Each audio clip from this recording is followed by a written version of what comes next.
Bueno, no sé si alguien tiene Hago algo. una consulta. Dime. Sus notas de las prácticas, no sé si ha calificado su persona de usted.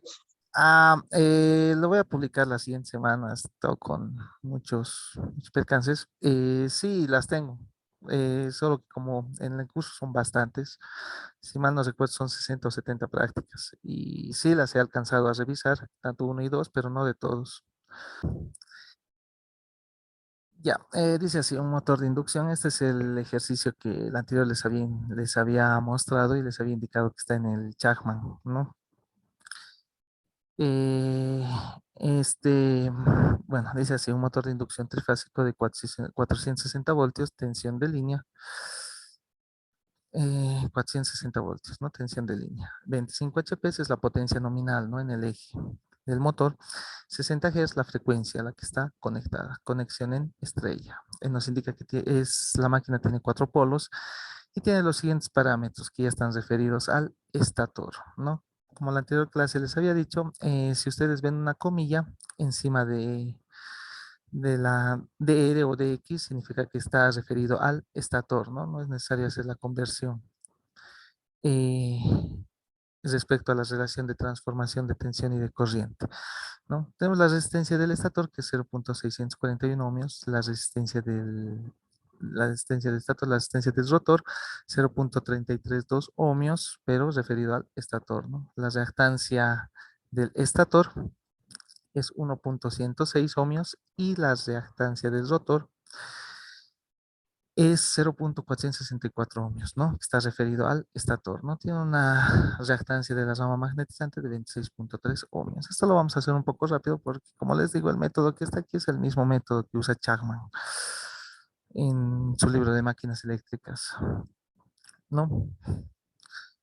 Ya, nos dice la potencia de rotación total, eh, potencia mecánica, es de 1100 vatios, ¿no? Y se supone que son constantes. Las pérdidas en el núcleo se agrupan con las pérdidas rotacionales, ¿no? Para un deslizamiento del rotor nos dice que es de 2.2% a voltaje y frecuencia nominal, ¿no? Inciso A nos pide calcular la velocidad, inciso B la corriente en el estator, inciso C el factor de potencia, inciso D la potencia mecánica y potencia mecánica en el eje, inciso F el par electromagnético, el par mecánico en el eje y inciso G el rendimiento, ¿no? Ya, primeramente, ¿qué vamos a hacer? Vamos a hallar lo que es la velocidad, ¿no? La velocidad del campo giratorio y la velocidad a la que está girando el rotor. Esta es la fórmula, una fórmula que nosotros conocemos, que nos indica que es la velocidad a la que está girando el campo giratorio que está dentro del entrehierro del motor y que es igual a 60 por la frecuencia dividida entre los pares de polos, ¿no? Hay otra ecuación que está en función al número de polos totales, ¿no? Que es igual a eh, la velocidad síncrona es igual a 120, por si ustedes lo ven, porque esta ecuación lo van a encontrar también en el Chachman.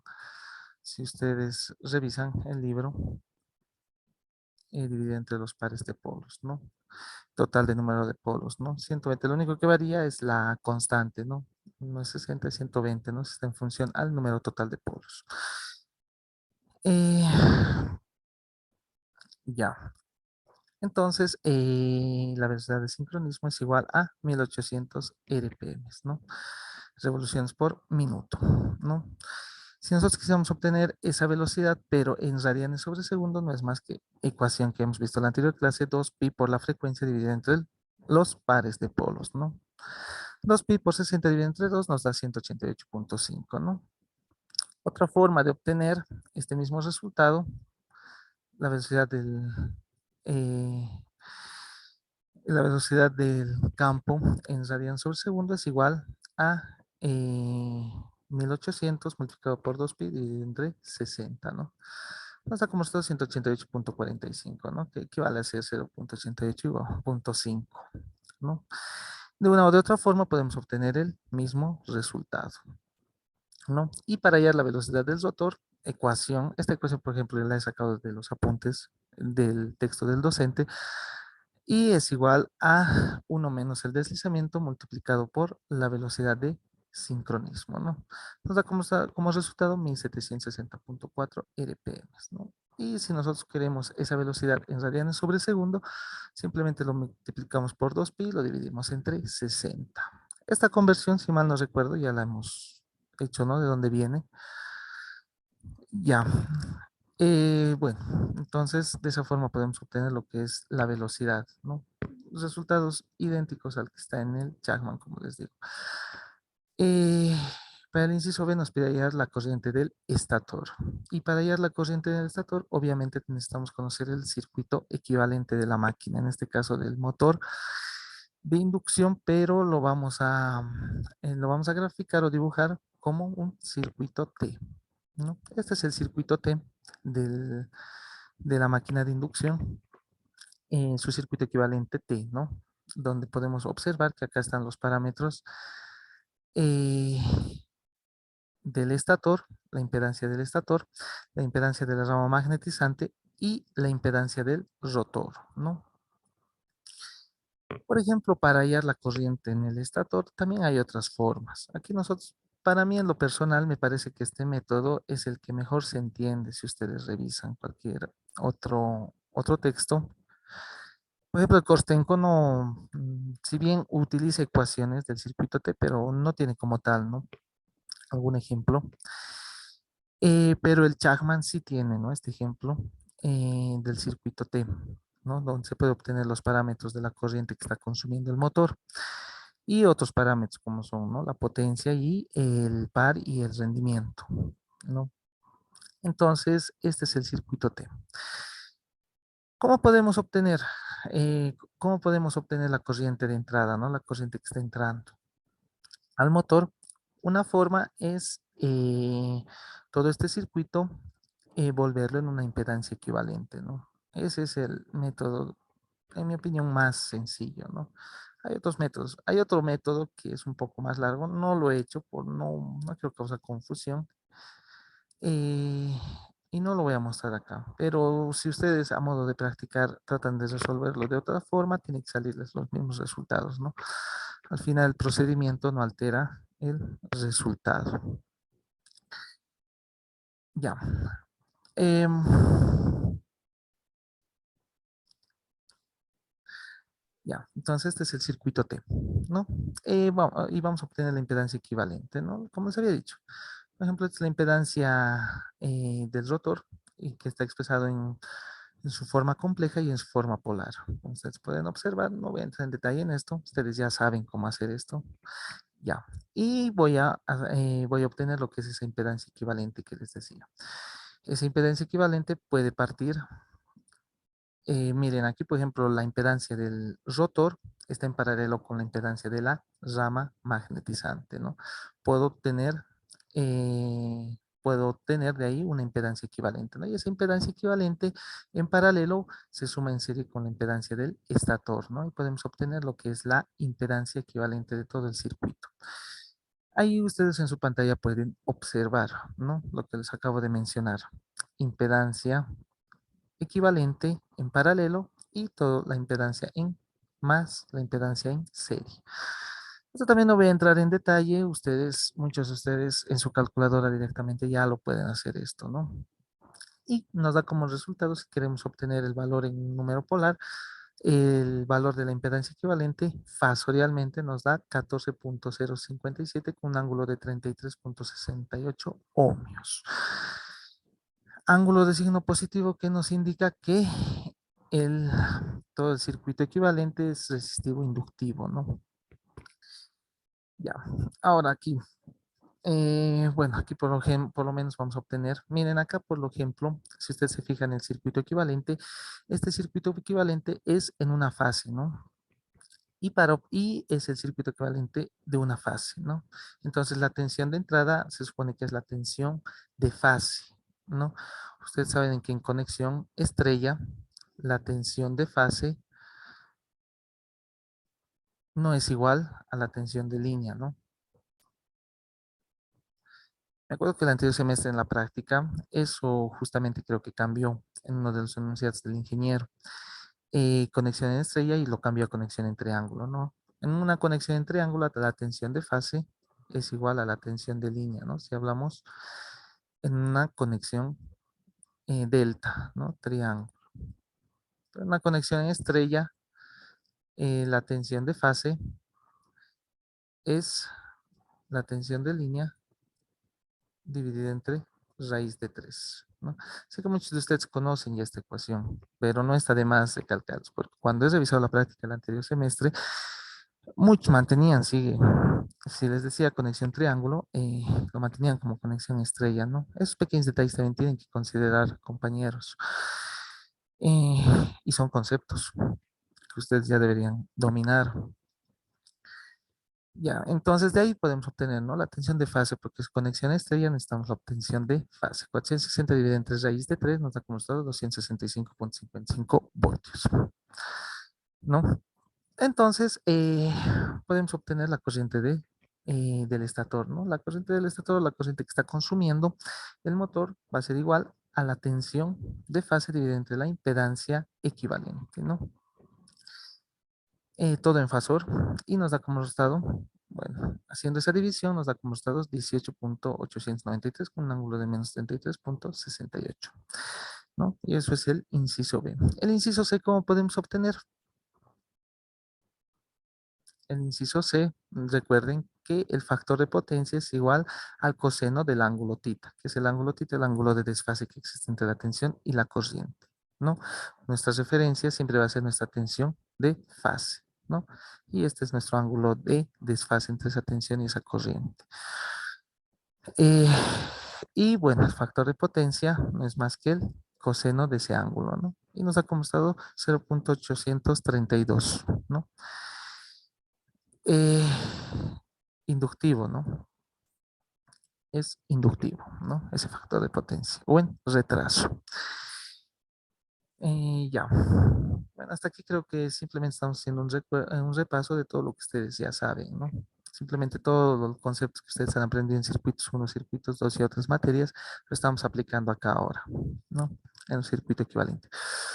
Eh, ya. ¿No? Y el inciso C es el factor de potencia, ¿no? Para hallar lo que ya son las potencia mecánica en el eje, el par electromagnético, el par mecánico y en el eje y el rendimiento, es necesario que nosotros nos dibujemos lo que es el diagrama de energías del motor de inducción. Tenemos lo que es la potencia de entrada, tenemos lo que son las pérdidas en el acero, las pérdidas en el cobre del estator, tenemos la potencia electromagnética, tenemos la potencia mecánica eh, que el ingeniero menciona, ¿no? Esta potencia mecánica para un motor está bien descrito, ¿no? Pero si nosotros tomamos en cuenta los tres regímenes de funcionamiento del motor de inducción, tanto freno, generador o motor, entonces este término ya no es tan aplicable, ¿no? Y por eso Chapman le dice potencia convertida. Tenemos las pérdidas en el cobre del rotor, tenemos las pérdidas adicionales, que es producto de los armónicos que se inducen en las ranuras del estator.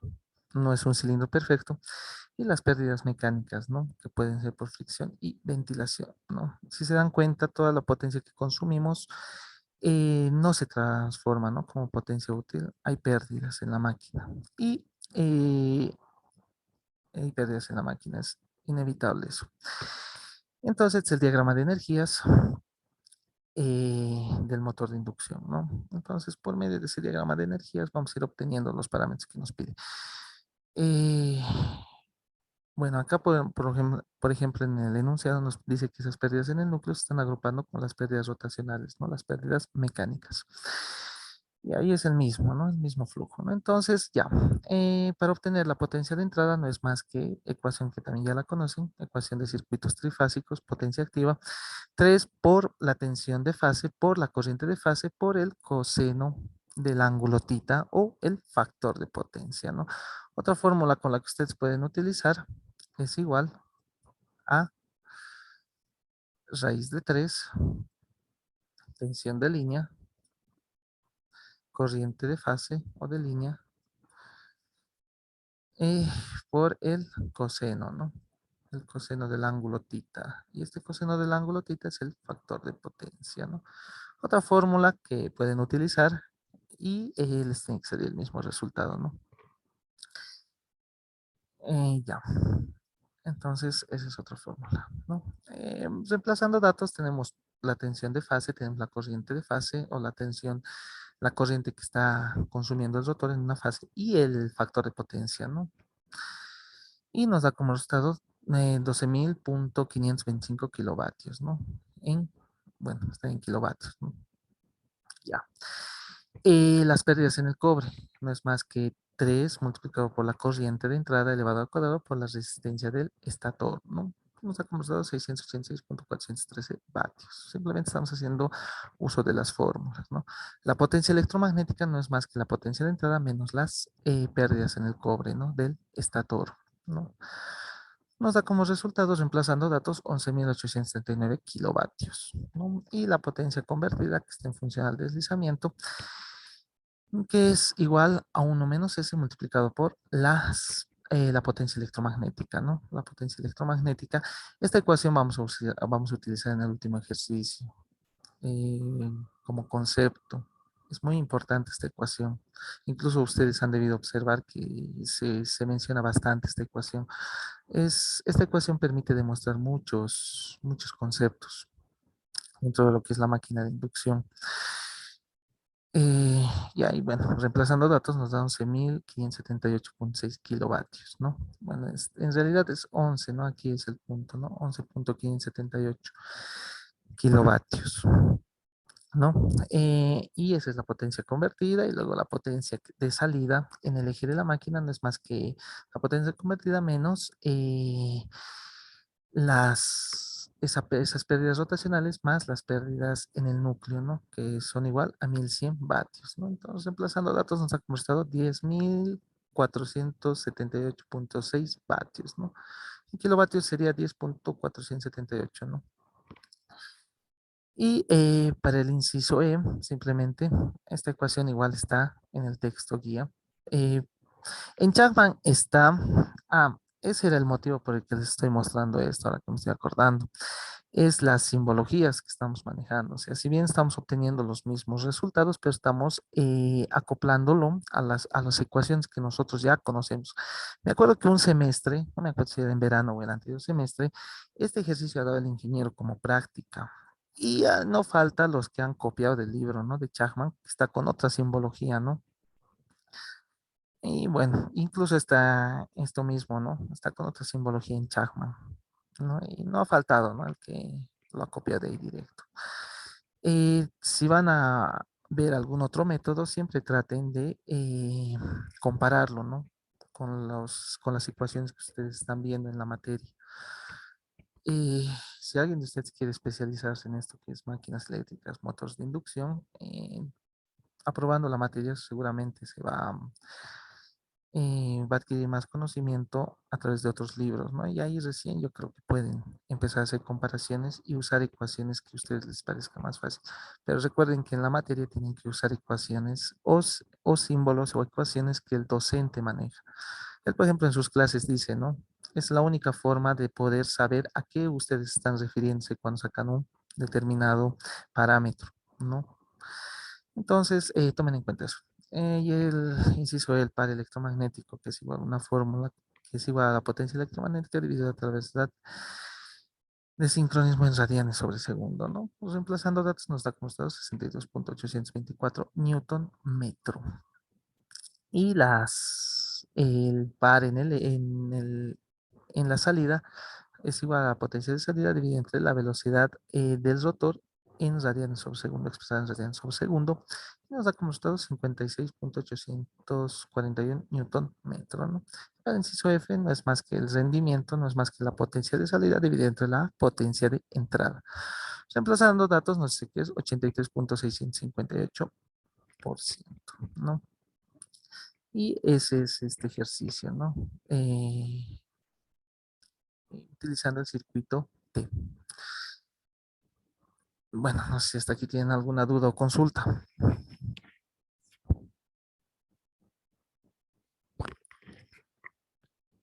Ya, si no hay ninguna duda o consulta, entonces pasaremos al siguiente ejercicio, que es el circuito.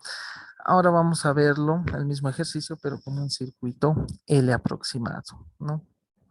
Este circuito L aproximado, porque ¿cuál es la diferencia entre usar un circuito T o un circuito L?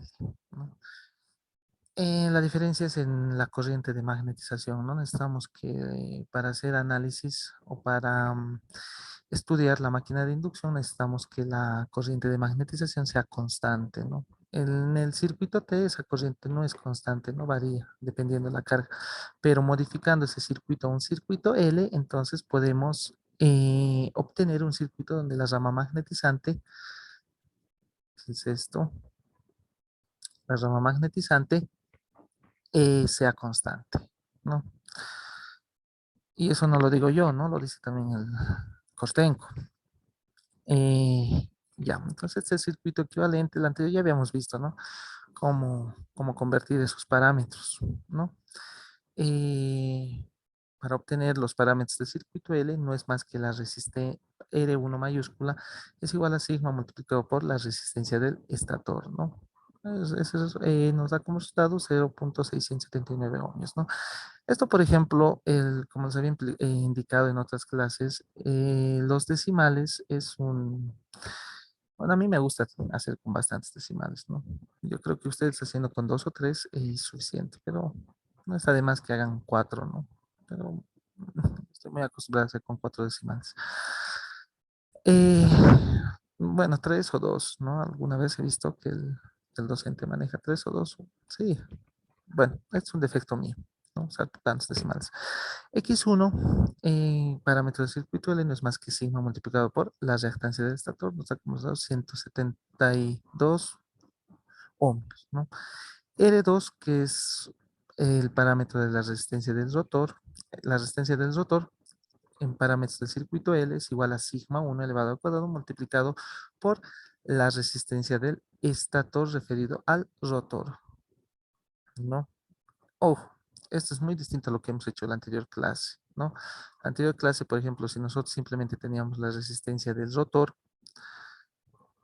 entonces la resistencia del rotor para transformarlo en un parámetro del circuito L, nosotros la fórmula era R2 igual a sigma 1 elevado al cuadrado, multiplicado por esa resistencia R2 y por la relación de transformación, ¿no? De tensión o de corriente, ¿no?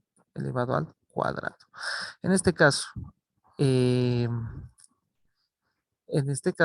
todo esto nosotros podemos decir que es igual a R2, comilla, que es la resistencia del rotor referido al estator.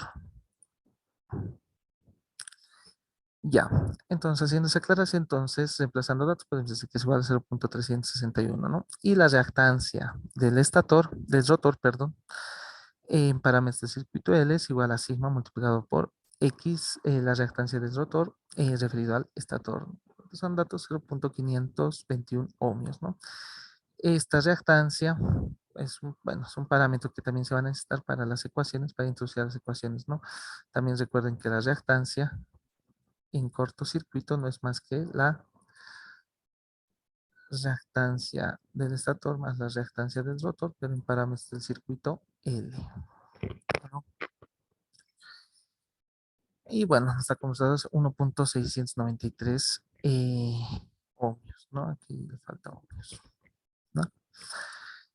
Si nosotros queremos obtener este parámetro eh, ya en un valor, entonces simplemente lo dividimos. El deslizamiento recordarán que era igual a 2.2%, ¿no? En porcentaje y en valores por unidad, esto es igual a 0.022, ¿no? Entonces, haciendo esa división, podemos decir que es igual a 16.45 ohmios, ¿no? Ya, ahora hasta aquí. Bueno, hasta aquí es todo lo que hemos visto ya en la anterior clase, ¿no? Vamos a tratar de sacar algunos. Por ejemplo, acá vamos a hacer lo que es, vamos a obtener algunos parámetros como son la potencia de entrada, la potencia, la corriente en el secundario del circuito L, la corriente de magnetización y la corriente de entrada, ¿no? Vamos a tratar de hacerlo mm, matemáticamente, fasorialmente, ¿no? Es una forma la que yo les voy a mostrar. Hay otras formas de que ustedes puedan interpretarlo, las ecuaciones que dicen, ¿no? Kostenko y Kostenko, ¿no? Por ejemplo, la corriente en el secundario del circuito L, esta ecuación ya la habíamos visto más antes, ¿no? No es extraña, ¿no? Tensión de fase dividida entre raíz cuadrada de la sumatoria de las resistencias elevado al cuadrado más la reactancia en cortocircuito elevado al cuadrado, ¿no? Nos da como resultado 15.429, ¿no? Si nosotros queremos saber el ángulo de desfase, el ángulo de la corriente del secundario del circuito L, podemos usar esta ecuación, ¿no? Esta ecuación también está en Kostenko, en el libro de Kostenko, y bueno, se los dejo para que ustedes analicen. Simplemente acá les voy a mostrar resultados, ¿no? Para que también a modo de practicar ustedes practiquen en sus calculadoras si está bien los resultados. También me he equivocado, ¿no? Entonces, ese ángulo es igual a 5.647, ¿no? Como dice en la teoría, ¿no? Este ángulo es muy pequeño, ¿no? Es pequeño. Entonces, fasorialmente, bueno, ¿no? Entonces tenemos la corriente del secundario del circuito L y su ángulo, ¿no? Que obviamente que va a estar en retraso. Tenemos lo que es la corriente de la rama magnetizante, que no es más que la tensión de fase fasorialmente dividida entre la impedancia, ¿no? La suma de la impedancia, ¿no? De la rama magnetizante. A mí me ha salido, si se dan cuenta, del circuito L, no tenemos la resistencia, ¿no? Simplemente nos da lo que es la rama magnetizante. En la anterior clase, no sé si se acordarán,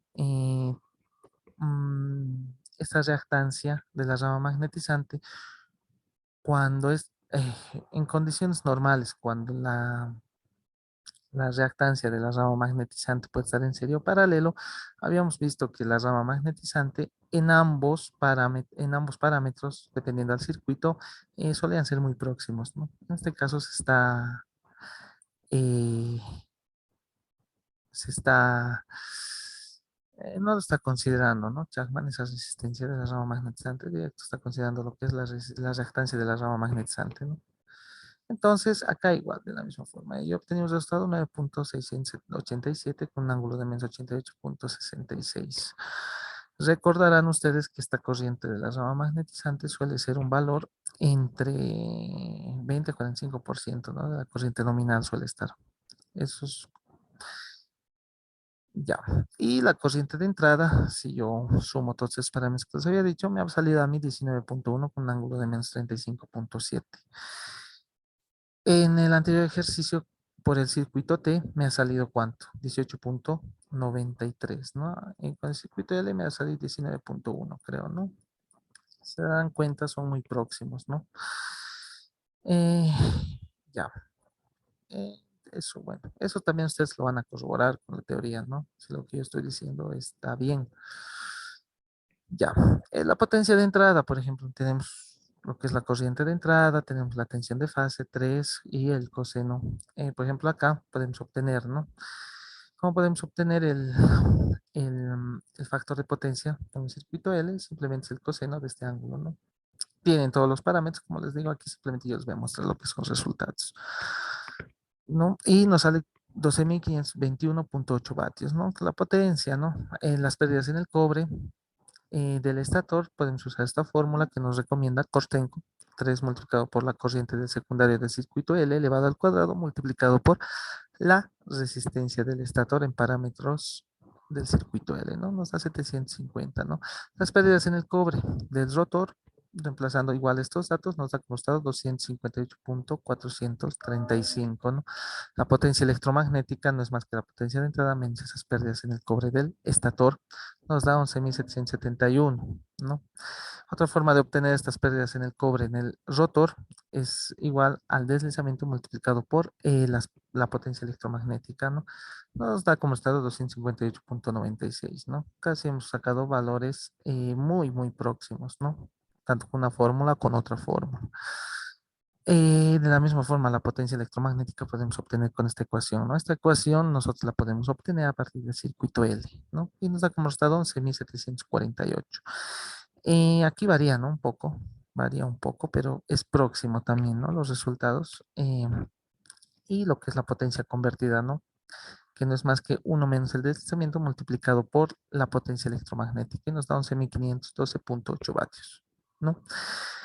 Y esta es otra ecuación que cuando estaba haciendo este ejercicio, no me había percatado si esto, bueno, yo lo he hecho, hay muchas cosas que yo las hago de memoria, ¿no? No he tenido tiempo para revisar, ¿no? En Kostenko. Esta fórmula, por ejemplo, si yo lo expreso de esta forma, me da un resultado que es muy próximo, ¿no? A esa, la potencia mecánica es lo mismo que si la potencia convertida, ¿no? Me da 11.498.5, ¿no? Es muy próximo a este resultado que hemos obtenido acá, ¿no? Muy próximo, es muy próximo. Entonces, pero esta ecuación no me acuerdo si la he sacado del Kostenko, de los apuntes del ingeniero. Esta ecuación lo van a revisar, ¿no? Póngale como un extra nomás, que está acá. Si no, yo lo voy a revisar. Acabando la clase la voy a revisar si esta ecuación está en esos apuntes. Si no está, entonces la voy a quitar del PDF, ¿no? Porque la idea es que usemos todas las ecuaciones que están en el texto guía o en los textos de referencia, como son el Kostenko, ¿no? O el Chakma. No me acuerdo en serio si esta ecuación está, pero la he puesto y por lo que me salió un resultado muy próximo lo he dejado. Pero eso les voy a revisar esto. Si se dan cuenta, hemos obtenido muchos valores que son muy próximos con distintas fórmulas, ¿no? En mi opinión personal, no les voy a decir cuál es la más acertada o cuál es la que más se debería usar. Eso se los dejo a criterio de ustedes, a modo de que se pasen también, ¿no? Si ustedes hacen por utilizando unas ecuaciones, entonces, o hacen por otro método, ¿no? Que es igual otras ecuaciones. Eso se los dejo a ustedes. Eso me lo guardo como reserva, bajo mi criterio. ¿Qué ecuaciones deberían usar? Por ejemplo, miren, para hallar las pérdidas en el cobre, eh, he usado bastantes otras ecuaciones. Chicos, aquí Zoom me indica que tenemos menos de un minuto, se va a cortar en cualquier momento y por favor vuelven a ingresar para continuar con el último ejercicio de esta clase.